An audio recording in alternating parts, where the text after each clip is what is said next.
कोकणातील प्रत्येक अपडेट जाणून घेण्यासाठी आजच माझे कोकणच्या सोशल मीडिया प्लॅटफॉर्मला लाईक, फॉलो आणि सबस्क्राईब करा.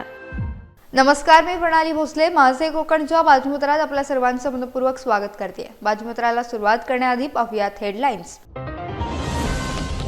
सुदर्शन केमिकलमध्ये वायू गळतीची घटना. क्लोरीन गॅसमुळे 5 कामगार जखमी. सुरक्षा पथकानं गळती केली आटोक्यात. कामगारांना सुरक्षित स्थळी हलवण्यात आले. ग्रामस्थांमध्ये भीतीचे वातावरण निर्माण. इफास रसायन उत्पादन थांबवण्याची मागणी. अनुज जोशींचे मुख्यमंत्र्यांना निवेदन.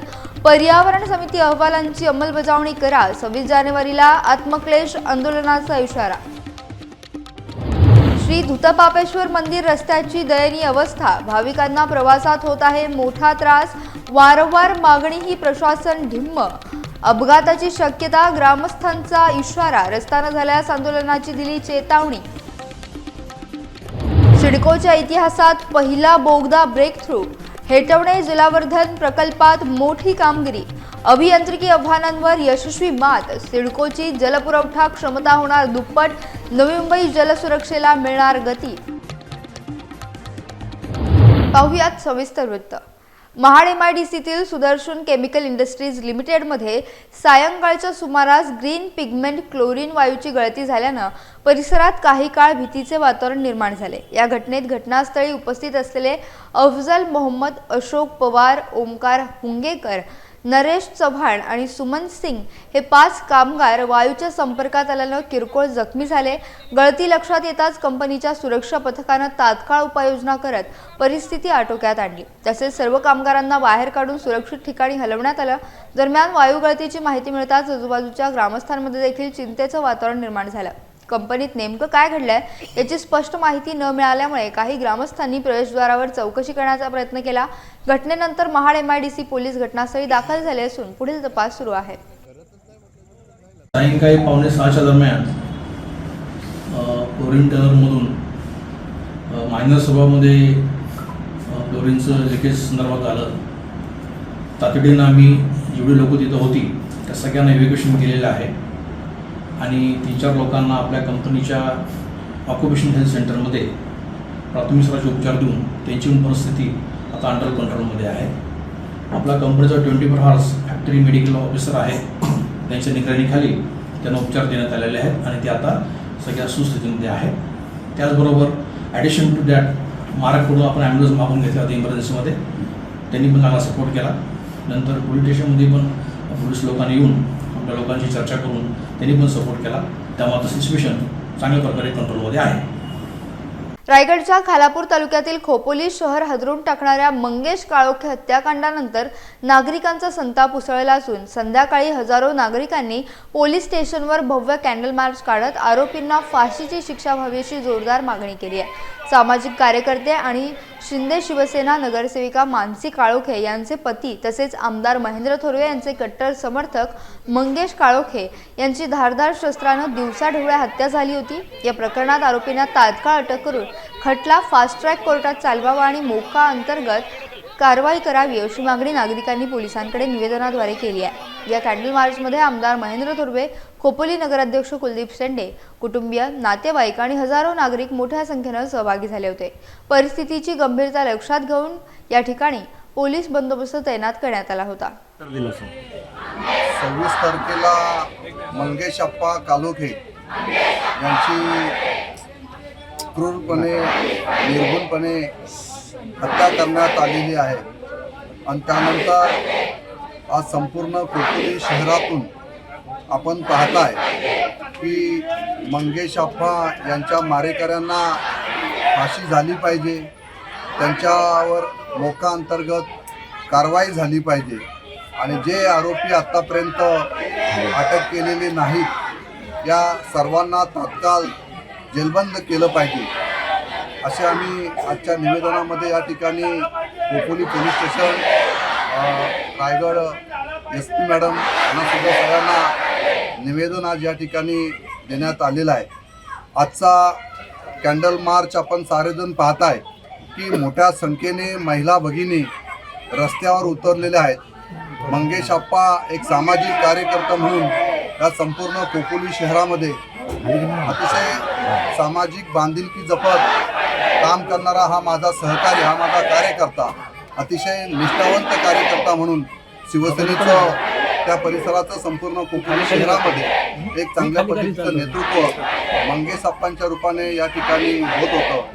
रत्नागिरी जिल्ह्यातील लोटे औद्योगिक वसाहतीत सुरू असलेले PFAS रसायन उत्पादन तातडीने थांबवावे, तसेच कोकणासाठी सुचवलेल्या पर्यावरण समिती अहवालांची अंमलबजावणी करावी अशी मागणी पत्रकार आणि पर्यावरणवादी अनुज अनंत जोशी यांनी केली आहे.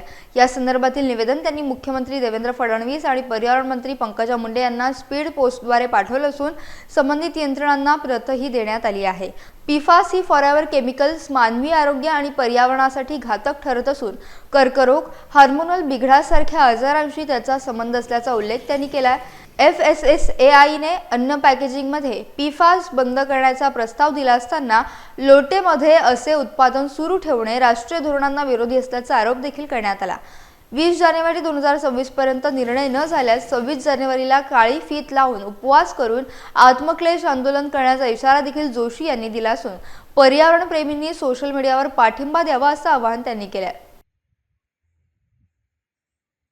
राजापूर तालुक्याचे आराध्य दैवत आणि संपूर्ण महाराष्ट्राचे श्रद्धास्थान असलेल्या श्री धूतपापेश्वर मंदिराकडे जाणाऱ्या मुख्य रस्त्याची दुरावस्था झाली असून या रस्त्यावरून जाणाऱ्या भाविकांना मोठ्या त्रासाला सामोरे जावे लागत आहे.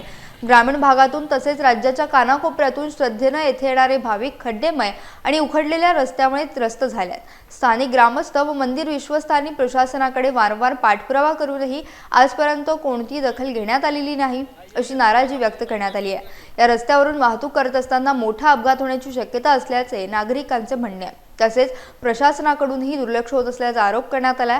रस्ता तात्काळ दुरुस्त करून भाविकांना दिलासा द्यावा अशी मागणी विश्वस्त मंडळ आणि धोपेश्वर ग्रामस्थ पुजारी यांच्याकडून करण्यात आली आहे. अन्यथा येणाऱ्या काळात ग्रामस्थ आणि भाविक रस्त्यावर उतरून तीव्र आंदोलन छेडतील असा इशारा देण्यात आला. दरवर्षी हे जे देवस्थान आहे हे संपूर्ण महाराष्ट्र राज्याचं आराध्य दैवत असं हे देवस्थान आहे. खूप दूरवरून लोक दर्शनासाठी येत असतात आणि ह्या देवस्थानासाठी नुकताच फंड मंजूर झाला. जवळपास 12 कोटीचं मंदिर उभारण्यात आलं. परंतु या मंदिराकडे जाणारा जो रस्ता आहे हा पूर्वपरंपरा रस्ता तसाच राहिला आहे. डांबरीकरण त्याच्यावरती केलेलं आहे पण ठेकेदाराने निव्वळ फसवणूक केलेली आहे. अतिशय खराब असा पद्धतीचा हा रस्ता आहे. तुम्ही इथे बघू शकता. माणसांना चालत जाण्याला अडचण होते. वाहनांचं तर खूप मोठी गोष्ट आहे. तर याच्याकडे प्रशासनाने लक्ष देणं गरजेचं आहे. ही लाजीरवाणी गोष्ट आहे. आता आणि काही दिवसामध्ये आमचा उत्सव महाशिवरात्रीचा इथे सुरू होईल. तर त्यावेळेला आम्हाला ग्रामस्थांना एवढं तोंड द्यावं लागतं. यावेळेला ट्रॅफिकचा एवढा प्रॉब्लेम होतो की बोलण्यापलीकडे असं हे आमचं सगळं अडचण होतं. तर प्रशासनाला माझी विनंती आहे की तुम्ही याच्यावर त्वरित लक्ष द्या आणि इथे होणारे अपघात आहेत हे लोक दर्शनासाठी जे असं हे अपघात टाळून चांगलं काहीतरी होईल असं तुम्ही याच्यामध्ये लक्ष द्या ही माझी विनंती आहे. पनवेल महापालिका निवडणुकीच्या पार्श्वभूमीवर महाविकास आघाडीतील घटक पक्षांमध्ये जागा वाटपाची महत्त्वपूर्ण चर्चा जवळपास अंतिम टप्प्यात पोहोचली आहे. सूत्रांकडून मिळालेल्या माहितीनुसार आघाडीमध्ये शेतकरी कामगार पक्षाला 33 जागा, शिवसेना उद्धव बाळासाहेब ठाकरे पक्षाला 19 जागा तर राष्ट्रवादी काँग्रेस शरदचंद्र पवार गटाला 7 जागा देण्यावर एकमत झालंय. तसेच काँग्रेसला 12 जागा, मनसेला 2 जागा, समाजवादी पार्टीला 1 व वंचित बहुजन आघाडीला 1 जागा देण्याचा निर्णय झाल्याचे समजते. उर्वरित 3 जागांबाबतची चर्चा अद्याप सुरू असून लवकरच त्यावर अंतिम निर्णय होण्याची शक्यता व्यक्त केली जाते. बैठकीत स्थानिक राजकीय समीकरणे, पक्षांची ताकद आणि मागील निवडणुकांचे निकाल लक्षात घेऊन हे वाटप करण्यात आल्याची माहिती पुढे आली आहे. अधिकृत घोषणा पुढील काही दिवसात होण्याची शक्यता असून त्यानंतर उमेदवारांची नावे जाहीर केली जातील. पनवेल महापालिका निवडणुकीत सत्ताधारी पक्षांना कडवी टक्कर देण्यासाठी महाविकास आघाडीनं ही रणनीती आखली असून लवकरच प्रचाराला देखील वेग येणार असल्याचे संकेत मिळत आहेत. गेले 12-13 दिवस आम्ही मंडळी पनवेल महानगरपालिकेच्या निवडणुकीच्या दृष्टीनं महाविकास आघाडीची पनवेल महानगरपालिकेसाठी या ठिकाणी रचना करावी आणि जे आमदार प्रशांत ठाकूर असतील, परेश ठाकूर असतील, ह्या मंडळींनी ज्या यातना पनवेलकराला दिलेल्या आहेत त्या दूर करण्याच्या दृष्टीनं त्यांच्या विरोधात एक सक्षम पर्याय उभा करावा आणि पनवेलवासियांना आवाहन करावं म्हणून प्रयत्न करत होतो.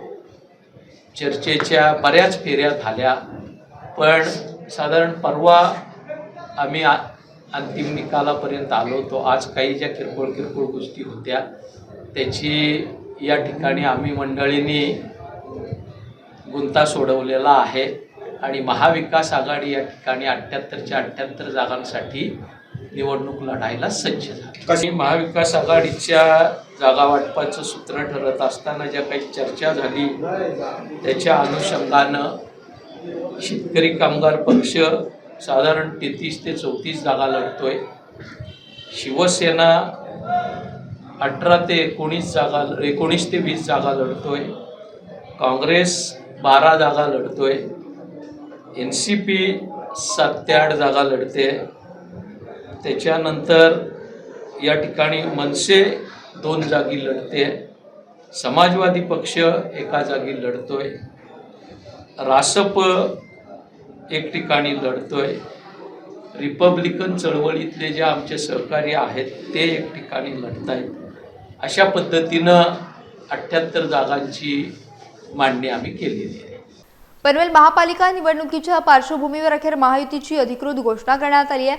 उमेदवारी अर्ज भरण्याच्या पूर्वसंध्येला पनवेलचे निरीक्षक आमदार महेंद्र बालदी यांनी पत्रकार परिषद घेऊन ही घोषणा केली आहे. भारतीय जनता पक्ष, शिवसेना, एकनाथ शिंदे पक्ष, राष्ट्रवादी काँग्रेस, अजित पवार गट आणि RPI आठवले गट अशा घटक पक्षांची महापालिकेसाठी युती निश्चित झाल्याचं बालदी यांनी स्पष्ट केलं आहे. उमेदवारी अर्ज भरण्याचा शेवटचा दिवस असून 6 निवडणूक कार्यालयात शक्ती प्रदर्शनासह अर्ज दाखल केले जाणार असल्याची माहिती देण्यात आली आहे. घोषित जागा वाटपानुसार भारतीय जनता पक्षाला 71 जागा, शिवसेना शिंदे गटाला 4 जागा, राष्ट्रवादी काँग्रेस अजित पवार गटाला 2 जागा आणि RPI आठवले गटाला 1 जागा देण्यात आल्या आहेत. या घोषणेनंतर पनवेलमध्ये निवडणुकीच्या राजकारणात वेग आला असून महायुतीकडून जोरदार तयारीचे संकेत मिळत आहेत. या निवडणुकीमध्ये एकूण 78 जागांपैकी 71 जागा भारतीय जनता पक्ष लढणार आहे. शिवसेना एकनाथ शिंदे साहेब ज्याचे पक्ष प्रमुख आहेत ते 4 जागा लढणार आहेत.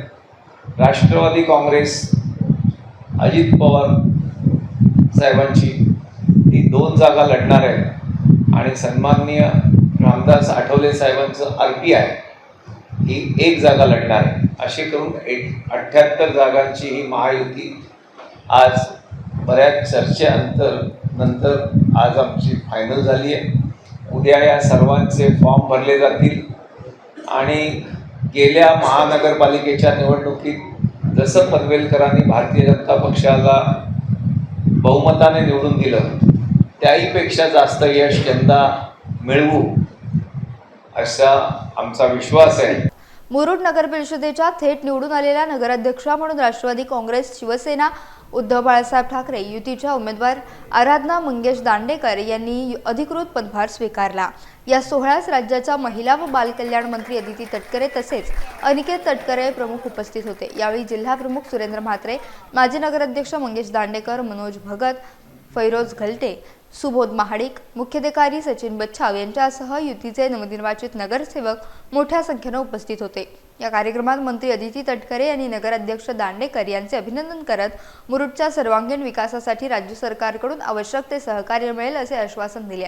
अनिकेत तटकरे यांनी देखील युतीमुळे नगर परिषदेच्या विकासाला गती देतील असा विश्वास व्यक्त केला. पदभार स्वीकारल्यानंतर आराधना दांडेकर यांनी नागरिकांचे आभार मानत स्वच्छता, पाणीपुरवठा, रस्ते, महिला व बालकल्याण आणि मूलभूत सुविधा यांना प्राधान्य देऊन सर्वांना सोबत घेऊन काम करण्याचा निर्धार व्यक्त केला. मी दोन्ही ज्या नगराध्यक्ष आहेत, वनश्री असेल, आराधना असेल, या दोघींचे मनापासून अभिनंदन करते. थेट नगराध्यक्ष म्हणून आज त्यांनी पदभार स्वीकारलेला आहे. त्यांच्या पुढील 5 वर्षाच्या कारकिर्दीसाठी, यशस्वी कारकिर्दीसाठी आमच्या सगळ्यांच्या वतीने त्यांना खूप शुभेच्छा आहेत. माझी खात्री आहे की त्या दोघींच्याही माध्यमातून सगळे जे निवडून आलेले नगरसेवक, नगरसेविका आहेत, रोहाचे किंवा मुरुड जंजिरेचे सुद्धा, रोहाष्टमीचे सुद्धा, त्यांच्या माध्यमातून विकसित शहर अधिकाधिक नक्कीच होईल. आणि त्याचबरोबर आदरणीय तटकरे साहेब असतील यांचं वेळोवेळी मार्गदर्शन तर त्यांना राहणारच आहे. पण राज्याचे मुख्यमंत्री देवेंद्र फडणवीस साहेब, आदरणीय उपमुख्यमंत्री शिंदे साहेब, आमचे नेते आदरणीय उपमुख्यमंत्री दादा यांच्याही माध्यमातून अधिकाधिक या शहरांमध्ये विकास करण्याचा प्रयत्न हा आमचा नक्कीच आहे. रायगड जिल्हा हा पर्यटनासाठी अलीकडच्या कालखंडामध्ये नाव जिल्हा आपल्याला पाहायला मिळतं. विशेष करून रायगड जिल्ह्यातील पर्यटन जे विशेष केंद्र आहेत ते म्हणजे समुद्र किनारा आहे.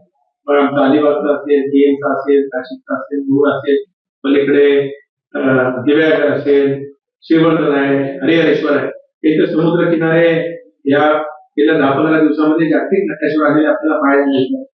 त्यामुळे निश्चितच पर्यटन वाढ या जिल्ह्याला वाढलेली आपल्याला पाहायला मिळते. या निमित्ताने स्थानिक रोजगाराला सुद्धा संधी निश्चितच मिळते. पण विशेष करून आम्हा लोकप्रतिनिधींची अधिकची जबाबदारी त्या ठिकाणी राहते की पर्यटन वाढीसाठी किंवा इथल्या व्यावसायिकांसाठी अधिक चांगल्या प्रकारे इन्फ्रास्ट्रक्चर कशा पद्धतीने करता येईल तो प्रयत्न आमचा पुढच्या कालखंडामध्ये राहणार आहे. आता रोडचे सुद्धा नगराध्यक्ष आता आमची भगिनी त्या ठिकाणी बसते. त्याच्यामुळे इथे सुद्धा वेगवेगळे काही स्पॉट तयार करून पर्यटकांना फक्त एका रात्रीपुरतं किंवा एका दिवसापुरतं इथे आपल्याला चालणार नाही. इथे आलेला पर्यटक हा 2-3 दिवस तरी किमान हा या परिसरामध्ये राहिला तर त्याच्या माध्यमातून सुद्धा अधिक उलाढाल आपल्याला करण्यामध्ये यश येऊ शकेल. मध्ये राजकीय वातावरण तापवणारे विधान समोर आले असून आमदार महेंद्र थोरवे यांना सुनील तटकरे यांचेच ऑब्सेशन आहे असा टोला मंत्री अदिती तटकरे यांनी लगावल्यानं नवा वाद निर्माण झाला आहे. महेंद्र थोरवेंना तटकरे साहेबांव्यतिरिक्त त्यांना कोण दिसतच नाहीये सध्या. गेल्या 1-1.5 वर्षापासून आपण बघतोय की दिवस रात्र तटकरे साहेब, तटकरे कुटुंब हे यांच्या अवतीभोवतीच त्यांचं आयुष्य फिरतंय. खरं तर मला कधी कधी त्यांना आठवण करून द्यावीशी वाटते की ते एक आमदार आहेत विधानसभे मतदारसंघाचे आणि त्यांच्या मतदारसंघाच्या प्रश्नावर जर त्यांनी अधिक लक्ष घातलं असतं तर ही वेळ त्यांच्यावर आली नसती.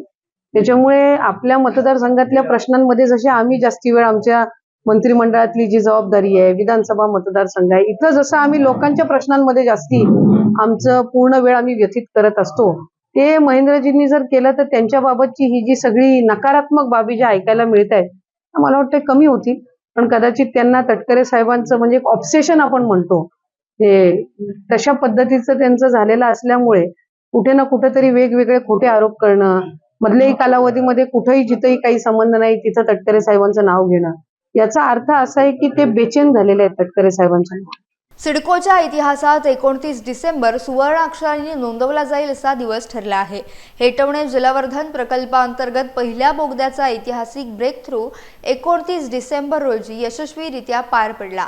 सिडकोच्या प्रकल्पांमधील हा पहिलाच बोगदा ब्रेक थ्रू ठरला असून कठीण भूगर्भीय आणि अभियांत्रिकी आव्हानांवर मात करत ही कामगिरी साध्य करण्यात आली आहे. नवी मुंबईच्या वाढत्या पाण्याच्या गरजा लक्षात घेऊन उभारण्यात येत असलेल्या या प्रकल्पांतर्गत 13.25 किलोमीटर कच्च्या पाण्याचा आणि 15.4 किलोमीटर शुद्ध पाण्याचा बोगदा बांधला जात आहे. प्रकल्प पूर्ण झाल्यानंतर सिडकोची जलपुरवठा क्षमता 120 MLD वरून थेट 270 MLD पर्यंत वाढणार आहे. ब्रेक थ्रू वहाळ गावातील शाफ्ट क्रमांक 4 येथे पॅकेज 1 अंतर्गत साध्य झाला. हे काम ॲफकॉन्स इन्फ्रास्ट्रक्चर लिमिटेड मार्फत करण्यात येत असून 8.7 किलोमीटर शुद्ध पाण्याच्या बोगद्यापैकी 5.52 किलोमीटर काम पूर्ण झालंय. सह्याद्रीच्या कठीण खडकाळ भूगर्भ, मर्यादित जागा, खोल उत्खनन आणि मलबा वाहतूक यांसारख्या अडचणींवर अभियंते आणि तांत्रिक पथकानं यशस्वी मात केली. यापूर्वी या प्रकल्पातील फ्लेमिंगो टनल बोरिंग मशीननं एका महिन्यात 777 मीटर खोदकामाचा राष्ट्रीय विक्रम प्रस्थापित केला होता. या ब्रेकथ्रूमुळे प्रकल्पाला गती मिळून नवी मुंबईसाठी भविष्यातील मुबलक आणि सुरक्षित जलपुरवठ्याचा मार्ग अधिक भक्कम झाल्याचं मानलं जात आहे. जियोलॉजिकल चैलेंजेस था, लॉजिस्टिक चैलेंजेस था, बट ये तो हमारा प्रोजेक्ट्स में कॉमन है. हम लोगों का टेक्निक्स है ये सब डील करने के लिए, वो सब अप्लाई करके इसको सक्सेसफुली कर दिया. और सिडको का हमारा क्लाइंट का कोऑपरेशन और सपोर्ट और टाटा कंसल्टिंग इंजीनियर का हमारा साथ में काम करना वो बहुत बढ़िया था. And Afcons is known as very innovative company. एक CAA का अवार्ड मिला है इंडियाज मोस्ट इनोवेटिव कंपनी. तो हमारा तरीका यूज़ करके, टेक्निक यूज़ करके ये सब प्रॉब्लम्स को हम लोग निकालते हैं. आजचा दिवस खूप ऐतिहासिक दिवस आहे, कारण सिडको येथील टनलच्या आणि हेतवणे वॉटर सप्लायचा जो पहिला टनल आहे त्याचा सक्सेसफुल ब्रेक थ्रू झालेला आहे. त्यासाठी सर्वांच्या मी मनापासून अभिनंदन करतो. आणि एक 5.5 किलोमीटरची टनलचं काम वेळेच्या अगोदर त्यांनी ॲफकॉननी पूर्ण केलेलं आहे. आता हे टोटल हेतवणे वॉटर सप्लाय 2400 कोटीची वॉटर सप्लाय स्कीम आहे. त्यामध्ये 13 किलोमीटरच्या रॉ वॉटर टनल, 15 किलोमीटरच्या ट्रीटेड वॉटर टनल आहे. त्याचा एक भाग म्हणून F1नी जो काम केलेलं आहे अतिशय चांगला, वेळेवरच आणि स्पीड घेऊन केलेला आहे. आणि यांनी जो नॅशनल रेकॉर्ड स्थापित केला, 1 महिन्यामध्ये 770 मीटरची टनलिंग केली आणि ते एक राष्ट्रीय विक्रम आहे. आणि 1 दिवसामध्ये 53 मीटरचाही यांनी विक्रम स्थापित केलेला आहे. सिडको मार्फत जो काम आपण हाती घेण्यात आलेले आहे ते काम वेळेवर रॅदर आपण वेळेच्या अगोदर पूर्ण करण्याचा या ठिकाणी मानस आहे. आणि F1नी सुद्धा आम्हाला हमी दिलेली आहे की यांनी जो अवधी दिली ते 6 महिन्या अगोदर पूर्ण करेल. आपण सिडको मार्फत हाती असलेला हा पाण्याच्या प्रकल्पाचं काम हे लॉंग टर्म विजन आणि 2050 पर्यंत आपण सर्वांना 1275 MLD पाणी आहे ते मिळणारच आहे. त्याचा भाग म्हणून हा प्लॅनिंग केलेला आहे. आपण हे शाश्वती देतो की लोकांना जो आपला नैना शहर येणार आहे, एअरपोर्ट आहे, आता येणारे प्रकल्प एरोसिटी, मेडिसिटी, एज्युसिटी ते सर्वांना शाश्वत पाण्याच्या या ठिकाणी मिळेल यासाठी हमी देण्यासाठी हा प्रकल्प हाती आपण या ठिकाणी घेण्यात आलेला आहे. रायगड जिल्ह्यातील निसर्गरम्य समुद्रकिनारे मुरुड, अलिबाग आणि काशीद येथे पर्यटन हंगामात पर्यटकांची मोठ्या प्रमाणात गर्दी पाहायला मिळते. गोवा, सिंधुदुर्ग प्रमाणेच रायगडमधील समुद्रकिनारी पर्यटनाला चालना मिळत असून चांगला प्रतिसाद मिळत आहे. स्वच्छ समुद्रकिनारे, निसर्गाचे अप्रतिम सौंदर्य आणि शांत वातावरण यामुळे हे ठिकाण पर्यटकांचे आवडते गंतव्य बनले आहे. सप्ताहात आणि सुट्ट्यांच्या काळात येथे हॉटेल्स, बीच रोड आणि पर्यटन स्थळांवर विशेष उत्साहाचं वातावरण पाहायला मिळतं. दरम्यान पर्यटकांची वाढती संख्या लक्षात घेऊन मंत्री अदिती तटकरे यांनी पर्यटकांना स्वच्छता, वाहतूक नियम आणि समुद्रकिनाऱ्यावरील सुरक्षितता निर्देशांचे पालन करण्याचे आवाहन केले आहे. आपण जर साधारणपणे बघितलं तर अलिबाग, मुरुड किंवा श्रीवर्धन ह्या परिसरामध्ये पर्यटन किंवा पर्यटक हे हल्ली विकेंडलाही असतात आणि वर्षाच्या अखेरीस तर असतातच असतात. पण आज गोवा, सिंधुदुर्ग या संबंध पट्ट्यामध्ये जितके पर्यटक आहेत, मला वाटते तितकीच संख्या यावेळेला रायगडमध्ये पण आपल्याला सगळीकडे जाणवते. म्हणजे फक्त अलिबाग, काशीद, मुरुड, श्रीवर्धन इथे नाही तर अगदी म्हणजे कर्जत पासून काही ठिकाणी तर अगदी जो दुर्गम ग्रामीण भाग आहे तिथेही जे छोटे मोठे रिसॉर्ट्स आहेत तिथं पण आज मोठ्या संख्येने पर्यटक हे आलेले आहेत. याचा अर्थ असा की रायगड मधलं जे निसर्गरम्य वातावरण आहे, शेवटी कुठे ना कुठेतरी प्रत्येकाला वाटतंय की या समुद्र किनारा असेल किंवा निसर्गरम्य वातावरणामध्ये त्यांनी नवीन वर्षाची सुरुवात करावी. आम्ही आलेल्या सर्व पर्यटकांचे एका बाजूला स्वागत करतो, पण दुसऱ्याच बाजूला आमची पर्यटकांना आलेल्या विनंती राहील की आपण प्रशासनाला, पोलीस यंत्रणेला सहकार्य करावं. कारण तुम्ही इथे नवीन वर्षाचं स्वागत करायला येत असता, अशा वेळेला कुठलीही दुःखद दुर्दैवी घटना घडू नये आणि कुठेही स्थानिकांना त्रास होता कामा नये. उलट पर्यटन हा स्थानिकांसाठी एक रोजगाराची संधी असते आणि आपल्या इथले सगळे रायगडचे जेवढे नागरिक आहेत हे पर्यटकांचं स्वागतच करत असतात. अशा वेळेला पर्यटकांनी सुद्धा स्थानिक प्रशासन, पोलीस यंत्रणा यांना त्या निमित्ताने सहकार्य करावं. जे काही थोडेफार नियमावली लावलेले असतील त्यांचं त्यांनी पालन करावं, जेणेकरून त्यांचंही नवीन वर्षाची सुरुवात सकारात्मक होईल, प्रशासनाची सकारात्मक होईल आणि नागरिकांची पण. खेड तालुक्यातील आंबवली येथील Panchkroshi new English school committee आणि आत्माराम सर फाउंडेशन यांच्या संयुक्त विद्यमाने कैलासवासी शारदा आत्माराम यादव यांच्या स्मृतिदिनानिमित्त आयोजित जिल्हास्तरीय खो खो स्पर्धांचा बक्षीस वितरण समारंभ उत्साहात पार पडला. जिल्हाभरातून तब्बल 20 संघांनी सहभाग नोंदवला असून दिवसभर रंगलेल्या रोमांचक सामने प्रेक्षकांना अक्षरशः भारावून टाकत होते. उद्घाटन सोहळ्यास मान्यवर संस्था पदाधिकारी आणि प्राचार्यांच्या उपस्थितीत सुरुवात झाली. मुलींच्या गटात आर्यन स्पोर्ट्स क्लब प्रथम तर मुलांच्या गटात न्यू इंग्लिश स्कूल कसबा प्रथम ठरले. विजेत्या संघांना 7,777, 5,555, 3,333 आणि 2,222 रुपये रोख, चषक आणि प्रशस्तीपत्रक देऊन गौरवण्यात आले. कार्यक्रमात मान्यवरांनी आत्माराम सरांच्या कार्यापासून प्रेरणा घेऊन खेळ, शिस्त आणि सामाजिक जाणीवा आत्मसात करण्याचे आवाहन केले. प्रशिक्षक, खेळाडूंनीही अशा स्पर्धा दरवर्षी आयोजित करण्याची विनंती व्यक्त केली. उपस्थित मान्यवर, खेळाडू, शिक्षक, माजी विद्यार्थी आणि ग्रामस्थांच्या उपस्थितीत कार्यक्रम आनंदमय वातावरणात संपन्न झाला. रायगड जिल्ह्यातील रोहा शहरात केरळा रहिवाशांची पारंपरिक चेंदा मेलम घोषयात्रा मोठ्या उत्साहात आणि सांस्कृतिक जल्लोषात संपन्न झाली. केरळातील प्रसिद्ध असलेली घोषयात्रा म्हणजे स्थानिक परंपरा, संस्कृती आणि वाद्य परंपरेचे जतन जपण करून लोकांसमोर सादर करण्याचा एक आगळा वेगळा उपक्रम मानला जातो. या रॅलीमध्ये चेंदा ढोलासह विविध पारंपरिक वाद्यवादन, केरळीयन पोशाख तसेच देवदेवतांचे हुबेहूब चित्रीकरण करून सादरीकरण करण्यात आले, ज्यामुळे नागरिकांचे विशेष लक्ष वेधले गेले. अय्यप्पा सेवा संगम ट्रस्ट रोहा यांच्या माध्यमातून गेली सलग 27 वर्ष हा कार्यक्रम नियोजनबद्ध पद्धतीने आयोजित केला जात आहे। यावर्षी देखील ही सांस्कृतिक रॅली मंगलमय वातावरणात पार पडली। यावेळी संस्थेचे अध्यक्ष सुनील कुमार, सेक्रेटरी मनोहरण टेसुरे, हरिकुमार दास, PS चाको यांच्यासह ट्रस्टचे सदस्य आणि रोहा शहरातील नागरिक मोठ्या संख्येने उपस्थित होते। वरदान देते हैं, तुमको किसको ऊपर भी ये नहीं है, मरण नहीं है, ऐसा वरदान देते हैं। जब महाविष्णु ने उसको काली मोहिनी, इससे जो डांस करते हैं ना, अपना दोनों हाथ उसको सिर में रखते हैं, उससे उसको मरण है। इसके लिए महाविष्णु ने मोहिनी का रूप धारण करते हैं, धारण करके उसको महिषासुर को डांस करके उसको ये करते हैं, भस्म करते हैं। जब ये भस्म होते हैं, जब ही उसको मोहिनी को देख के उसको विश्वर को उसके ऊपर प्यार होता है, इससे एक बच्चा पैदा होता है, वही ये हरिहरा बोलते हैं उसको। बाद में उसको अयप्पा नाम होते हैं, पहला हरिहरा बोल के बाद में अयप्पा बोल के नाम होते हैं। ये उसका ये स्टोरी। ये अभी इधर रोहा में 27 साल होते हैं। ये हम लोग केरला का ट्रेडिशनल प्रोग्राम, आपला ये अय्यप्पा भगवान का प्रोग्राम है। तो 2 महिना ये असतो, तो 2 महिन्यात मंडलकाल बोलते हैं, तो टाइम आहे ना ये कार्यक्रम करतो। तो रोहामध्ये आता 27 वर्ष आपला हे गावावरून सगळा कलारूप मागवलेला आहे, त्यांचेच कार्यक्रम। भगवान का हे 2 महिन्याचा मंडलकाल असतो, तो उपवासचा टाइम असतो। तो टाइम अय्यप्पा भगवानला उपवास घेऊन माणूस दर्शनला जातो। तो टाइम ये हम लोग आता इथे भगवानला बघायला जाते ना, तेव्हा तुम्ही इथे ट्रॅव्हल म्हणून तो कार्यक्रम करू जातो। रायगडमधील रोटरी क्लब ऑफ रोहा सेंट्रलकडून यंदाही नववर्षाच्या स्वागतासाठी भव्य आनंद मेळावा फनफेअर 2025चे आयोजन करण्यात आले। रोटरीचे माजी अध्यक्ष मयुरी दिवेकर आणि रामचंद्र नागती यांच्या मार्गदर्शनाखाली नवनिर्वाचित अध्यक्ष विजय दिवेकर यांच्या अध्यक्षतेखाली हा उत्सव पार पडणार आहे। जागतिक स्तरावर कार्यरत रोटरीच्या उपक्रमात डान्स शो, जादूगर शो, फनी गेम्स, हाऊजी, लहान मुलांसाठी विशेष गेम, फटाक्यांची आतिषबाजी यांसह मनोरंजनाची तरतूद करण्यात आली आहे। प्रेक्षकांमधून स्मार्ट गर्ल, स्मार्ट बॉय आणि स्मार्ट कपल यांची निवड देखील केली जाणार आहे। तसेच फक्त 100 रुपयांच्या तिकिटावर इलेक्ट्रिक बाईकचा लकी ड्रॉ ठेवण्यात आला असून सायकल, सोन्याची नथ, चांदीचे नाणे, स्मार्ट वॉच, मिक्सर अशी अनेक बक्षिसं जिंकण्याची संधी आहे।